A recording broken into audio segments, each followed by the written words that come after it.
Have you ever walked into a room, sat down with friends, or stood in line at the grocery store and noticed that the energy around you shifted just a little?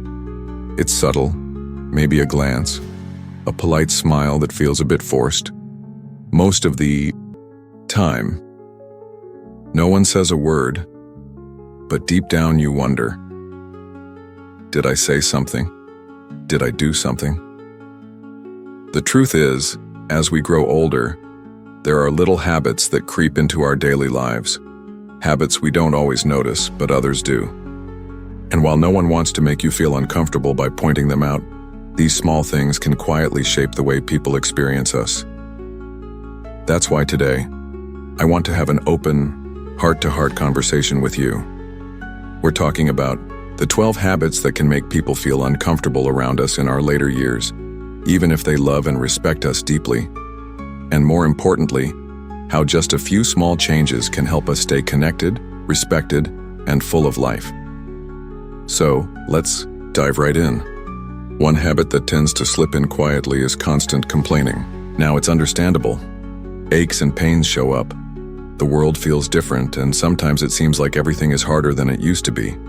But when every conversation turns into a list of grievances, people can start to pull away without meaning to. They might not even realize it themselves. No one likes to feel helpless, and when someone they care about seems stuck in negativity, it can be draining. Instead of focusing on what's going wrong, try weaving in stories of gratitude. Even a simple sentence like, "My knees aren't what they used to be, but I'm thankful I can still take my morning walk," shifts the energy instantly. It doesn't mean pretending everything's perfect. It just means choosing to be the light in the room rather than the cloud. Closely tied to that is another sneaky habit dominating conversations. Have you ever caught yourself telling the same story to someone who's heard it before? Maybe more than once? It happens to the best of us. Our life experiences are rich, full of memories we treasure. But sometimes, without realizing it, we slip into monologues rather than conversations. And younger people especially might not know how to politely steer the moment back into a dialogue. One small, beautiful change is to practice curiosity, ask questions, show genuine interest in others' lives. It keeps the conversation alive, two-sided, and it sends a message that says, "I value you too." Plus, it keeps our minds sharp and our hearts even sharper. Another habit that can creep in, especially when routines get comfortable, is neglecting personal hygiene. It's not about vanity, it's about self-respect and energy.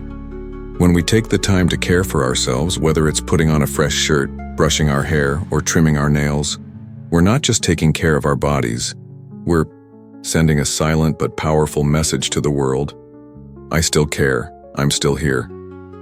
It doesn't have to be fancy or fussy, just small daily acts that say, I value myself and I'm proud of who I am. Now you might be thinking, it's natural to slow down a little. Do these little things really matter that much? And the answer is, they do. Not because the world demands perfection, but because those little choices ripple outward.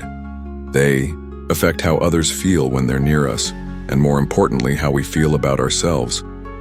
And so with that in mind, let's keep this conversation going. There's another habit that, though it might seem harmless at first, can quietly push people away without us ever meaning for it to happen. Now that we've started opening our eyes to a few of these habits, it's time to dive even deeper, because sometimes the little things we don't notice are the ones that build walls between us and the people we care about.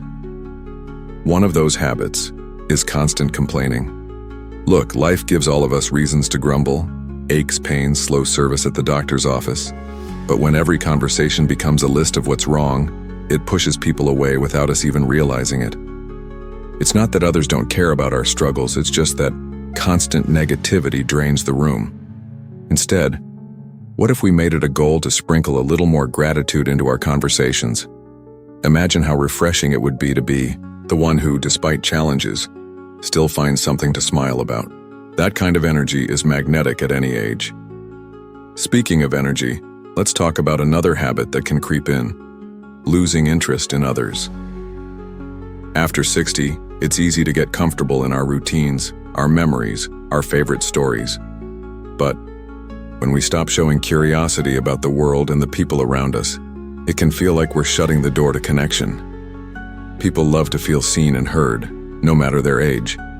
Taking a few minutes to ask about someone's day, to really listen without turning the conversation back to ourselves, can make all the difference. It shows that we're still growing, still caring, still engaged, and honestly, there's nothing more attractive than a person who makes others feel important. Another habit that sneaks up on many of us is poor personal hygiene. It's a tough topic because it's deeply personal, and sometimes health issues or medications can make grooming harder. But hygiene isn't just about appearances. It's about respect, dignity, and self-care. Clean clothes, fresh breath, and tidy hair can send a powerful message to the world. I still value myself, I still take pride in who I am. And trust me, people notice, even if they never say a word. Taking small, manageable steps each day, like setting a simple grooming routine, can keep us feeling sharp, fresh, and confident. While we're on the subject of how we present ourselves, it's worth mentioning another sneaky habit: speaking. Too loudly, or sometimes too harshly, without realizing it. As hearing changes with age, it's natural to raise our voices. But if we're not careful, our tone can come across as abrasive even when we don't mean it that way. A warm smile, a gentle voice, a patient attitude, these are the things that draw people closer. Taking a moment to adjust, to soften our delivery, can make conversations feel safer, kinder, and more enjoyable for everyone involved. And then, there's the habit of being too set in our ways. It's so tempting, isn't it? After all, we've lived a lot, we've learned a lot, and we know what works for us. But when being set turns into being stubborn, it can make others feel like their ideas or needs don't matter. Flexibility is like a muscle. It needs exercise to stay strong. Being willing to try a new restaurant, listen to a new point of view, or even learn a little technology can show the younger folks around us that we're still open, still vibrant, still alive to the possibilities around us. Every time we choose curiosity over criticism, gratitude over grumbling, and flexibility over stubbornness, we breathe life back into our relationships. And the beautiful thing is, it's never too late. Not at 60, not at 70, not at 90. Growth doesn't have an expiration date. And when we keep growing, we keep living, fully, joyfully, meaningfully. As we keep peeling back the layers, another habit that quietly creeps in is interrupting. Now, most of the time, we don't even realize we're doing it. We're just excited to share, to relate, to tell a story of our own. But when we jump in too soon, we accidentally send the message that what the other person is saying isn't important. And that can leave loved ones feeling unseen, unheard, and sometimes even resentful. The simple act of pausing, breathing, and truly letting someone finish their thought, even if we're bursting with a great story of our own, can transform the way others experience us. It's one of the quietest but most powerful ways to show love. Right alongside that comes another subtle habit: giving too much unsolicited advice. It's a tricky one because advice often comes from a good place, from wisdom, from experience, from wanting to help. But constantly correcting, suggesting, or warning can make people feel judged instead of supported. Sometimes the kindest thing we can do is just listen, to nod, to empathize, and to trust that others can figure things out, just like we did when we were in their shoes. Offering advice only when asked is a gift of respect that builds bridges instead of walls. Another habit that quietly creates distance is clinging too tightly to the past. Our memories are treasures, no doubt about it. They're the stories that shaped us, the chapters that made us who we are. But when every conversation circles back to the good old days, it can unintentionally leave others feeling disconnected from the here and now. Life is happening today right in front of us. Staying present, asking about new music, upcoming travels, modern hobbies, shows that we still have room in our hearts for today's stories, not just yesterday's. Then, there's the habit of oversharing medical issues. And believe me, it's understandable. When you're dealing with health struggles, they take up a lot of space in your mind. But turning every coffee date or family dinner into a full health report, can make gatherings feel heavy and stressful. It's okay to mention important things, of course, but keeping the bigger focus on joyful updates, funny moments, and lighthearted conversations can make time together feel like an uplifting escape rather than a worry session. One more habit that needs a gentle spotlight: isolating ourselves. After a certain age, it's easy to pull back, maybe because of mobility issues, grief, or just feeling like we don't fit into the busy lives of others anymore. But isolation is a quiet thief.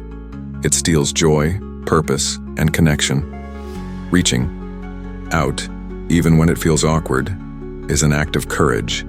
A simple phone call, an invitation to coffee, volunteering a few hours somewhere. These little steps can open the door to companionship, laughter, and meaning. And remember, people might be waiting for us to make the first move. All these habits, they don't define us unless we let them. They're just gentle reminders of where we can grow, of how we can keep showing up for ourselves and for the people who matter most. Because aging isn't about becoming invisible, it's about becoming wiser, kinder, and even more magnetic if we choose to be. Now, if you're still with me, there's something beautiful you should know. None of these habits, not a single one, defines your worth.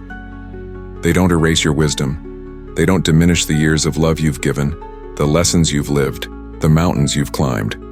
They're simply invitations. Invitations to keep growing, to stay vibrant, to become an even more powerful presence in the lives of those around you. Because here's the real truth.